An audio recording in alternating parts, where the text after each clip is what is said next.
Assalamualaikum warahmatullahi wabarakatuh. Penonton YouTube Jamu Samlako, bak uro yang berbahagianya, luntuan katruk bak tabuh kampung Tumike Ranong. Tumike Ranong.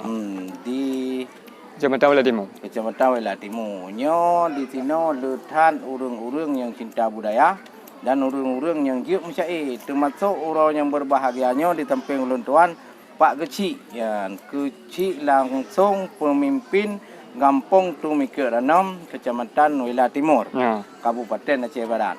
Nya tayukun hikayat ataupun syair lah. Ya. Mendoakan. Ya. Pernah Pak Dron. Nah, pukul ya betul. Pukulnya lah. Kayu. Pukul dia sayang kalau merebuk. Umpun tujuk dalam batai. Hikayat bancih malam ronya orang tak mengangguk tatan tujuk kamu teranuk batai. Kan tamu ngayo. Pukul dia sayang kalau mbak lantat tupai ji lumpat pada orang muda. Mebu berkali ke ronya orang mebu kasiap. Tajau berangkat dawa bana. Pukul dia sayang tak kalon padi. Diput angengle mu goyang-goyang. Ni ba orangnya hai Pak Kecik ne ciba dua krak cai. Ya, supaya ngat hati tergolong kamu riwang. Ya, lantung nak ni yo. Pukul sayang kalau jamu tibelah orang baru tibelah orang muda. Terkatih ke anak yang kemetong di bahu. Yang kena judo gadah di mata. Bung cai. Bantuan. Bung cai. Ya.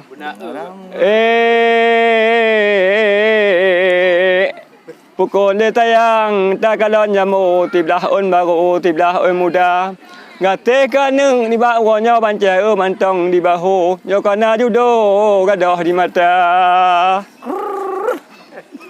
Alhamdulillah Pak Kecik nu tamung laju mutuabah buhu penting lagoina.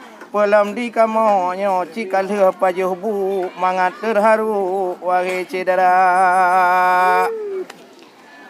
Pukul ni sayang lampu lah strip dak kalanya bancah caya tak putih kudih uluk je di budah caya ajak ke medu ronya bancah di lon teot mudine ajak ke si bantai dua Menyo ketut